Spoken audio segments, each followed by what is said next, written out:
You know, we are in a combat scenario, and losses are a part of combat.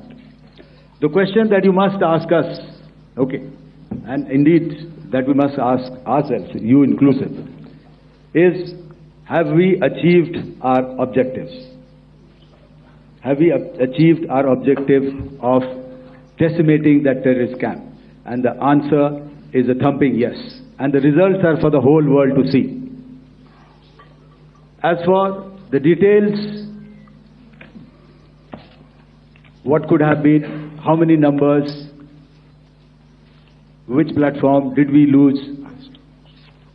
You know, at this time, I would not like to comment on that because we are still in a combat situation. And if I comment on anything, it will only be advantage adversary. So we don't want to give him any advantage at this stage. All I can say is that we have achieved our objectives that we selected, and all our pilots are back home. Thank you. क्या numbers कुछ बता सकते हैं कितने आतंकी मारे गए? कुछ नाम सरकार मतलब कुछ नाम मीडिया में आए भी हैं जो बड़े उसके मास्टरमाइंड थे। और एक सवाल जो आज एयरफोर्स ने एक ट्वीट किया कि ऑपरेशन सिंदूर अभी जारी है और सरकार की तरफ से भी कहा गया। और पिछली बार जब विदेश मंत्रालय की प्रेस कॉन्फ्रेंस पहली हुई थी उसमें वो लिस्ट दिखाई गई थी कि 21 टेरर कैंप आइडेंटिफाई किए गए हैं। तो क्या जो बाकी बचे हुए टेरर कैंप उन पर भी कार्रवाई होगी? और एक नंबर अगर आप बता पाएं कितने टेररिस्ट मारे गए? Sir before you answer sir before you Manjeet ji, 3 questions. The third one has just been asked here before. So 21 this thing. So I'll request the first to be answered so that we have more number of people who can ask. Manjeet, जब मैंने statement दिया तो मैंने शुरू में ही कहा कि जैसे ही ऑपरेशन सिंदूर कॉन्सेप्चुअलाइज हुआ तो हमारा जो पीछे की कार्रवाई होती है स्पेड वर्क और टारगेट्स को आइडेंटिफाई और एनालाइज करने की कार्रवाई शुरू हो गई थी। मैंने जब स्टेटमेंट दिया तो मैंने बताया कि बहुत सारे थे, हमने 21 दिखाए होंगे और भी हैं, लेकिन वो लिस्ट फिल्टर करते करते 21 तक पहुंची। अब क्या आगे एंगेज किए जाएंगे?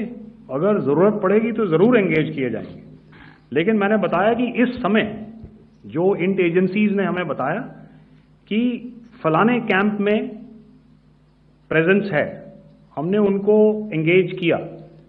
कुछ नाम मैंने लिए, कुछ नाम अभी पुख्ता किए जा रहे हैं। मैंने आपको बताया कि जो इंट एजेंसीज ने अभी तक असेसमेंट किया है उसमें उन्होंने कहा है कि तकरीबन 100 से ज़्यादा मारे गए हैं।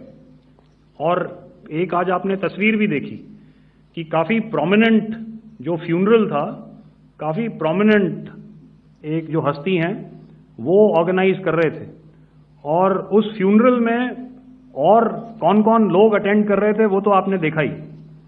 तो आप लोग सब समझदार हैं और मुझे ये कहने की ज़रूरत नहीं है कि इन लोगों को कहाँ से सपोर्ट मिल रहा है। अगर नहीं मिल रहा होता तो ऑपरेशन सिंदूर नहीं होता, तो उसी की वजह से है ये ऑपरेशन। तो मेरे ख्याल से मैंने आपके सारे सवालों का जवाब दे दिया। Hello sir, this is Anita Chaudhary sir from Swadesh newspaper. मेरा सवाल है, क्योंकि हमारे जो पहले जो एक्शन रहा वो आतंकवाद के खिलाफ रहा, तो आतंकवाद में अजहर मसूद की तरफ से एक बयान जारी किया गया था जिसमें उन्होंने कहा कि हम इसका बदला लेंगे और जाज रुलाएंगे। तो क्या अगला, अगर खुदा न खास्ता अगला टेरर अटैक किसी भी तरह का होता है तो क्या उसे एक्ट ऑफ वॉर में हमारी तरफ से लिया जाएगा और उसका क्या माकूल जवाब दिया जा सकता है? मेरा इसमें सिर्फ एक ही जवाब है आपके लिए कि हमने अपनी कार्रवाई करी। हमने उसके बाद मैंने अपने स्टेटमेंट में भी बताया कि ये कम्युनिकेट करने की कोशिश करी कि हमने इस तरीके से ये जो स्ट्राइक्स हैं वो क्यों की। लेकिन जो हमारा एडवर्सरी है उसने जैसे मुनासिब समझा वो कार्रवाई करी। तो आपने देखा कि ये जो एक्टिविटीज़ चल रही हैं 3-4 दिन से, ये कोई वॉर से कम नहीं है। नॉर्मल सर्कमस्टांसेस में एक दूसरे देश की एयरफोर्सेस हवा में नहीं उड़ती हैं और एक दूसरे के ऊपर स्ट्राइक्स नहीं करती हैं। हर रात इंट्रूजन्स नहीं होते हैं। लाइन ऑफ कंट्रोल पर सीज फायर वायोलेशंस, आपके एक साथी ने सवाल पूछा था शुरू में, एक सीज फायर अंडरस्टैंडिंग था, वो भी जा चुका है। उस सीज फायर अंडरस्टैंडिंग के जाते जो फायरिंग हो रही है लाइन ऑफ कंट्रोल में, उसमें घुसपैठ की कोशिश हो रही है। आमतौर पर ये घुसपैठ लाइन ऑफ कंट्रोल में टेररिस्ट करते हैं, लेकिन हमें इंफॉर्मेशन है कि हो सकता है ये पाकिस्तान आर्मी की टोलियां भी हों जो हमारे पोस्ट के ऊपर खामी पहुंचाने की कोशिश कर रही हैं।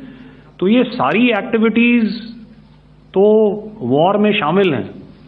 तो ये कहना मुश्किल है कि आगे क्या होगा, वो स्पेक्यूलेटिव जोन में आ जाता है और मैं स्पेक्यूलेट नहीं करना चाहता हूं। हर एक सिचुएशन अलग होती है और उससे एक तरीके से डील किया जाता है। सर मैं एक सवाल इसका मैं जवाब देना चाहता हूं, एक मिनट। जो मिलिट्री होता है, our main job is to prevent war and maintain peace and stability. So it is not that our response is a graded response. That means अगर किसी ने किया तो उसको ग्रेडेड उसमें किया। जैसे टेररिस्ट एक्शन हुआ तो what we did is the terrorist action and we destroyed all the terrorist camps. उसके बाद आपने देखा कि उनने थोड़ा सा कोशिश किया तो हमारे एयरफोर्स एंड आर्मी ने क्या किया, तो मिलिट्री टारगेट्स हैं उनके ऊपर थोड़ा। So our aim is to maintain peace and tell our adversary that you do this and the response will be bloody. I'm Rahul Singh from Hindustan Times, sir. So you were totally on top of the game in the kind of losses you've inflicted on the enemy. I mean, we saw the slides and everything. So it kind of comes across that you were batting it 99 and you decided to declare your innings. What are your thoughts on that, sir? And do you think, are you weighing the option of the Pakistan Army using this time, buying this time of the so-called ceasefire or the understanding? And you talked about how they could not be trusted. So buying time to kind of build up their war reserves, getting stuff from their friends like Turkey or China, are we considering that possibility, sir? Look, see, the call came from the Pakistani side to speak about cessation of hostilities. What pauses mean during such conflicts is known to everybody. You know, I don't want to go into the pros and cons of how preparation for war is made. You know, that is a process in itself. But I think my senior colleague here, the DG Air Operations, spoke, or he alluded at least, you know, to what this operation was precisely and specifically meant for. And I think that's something that we achieved, you know, right at the outset. Had we had the option not to go further, we probably wouldn't have. But we've been compelled to be in this situation.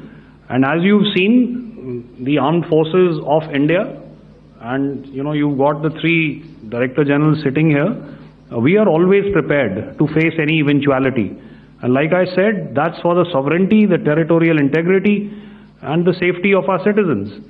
So whatever has to be done will be done. You know, I'm not so concerned about what Pakistan will do in this time.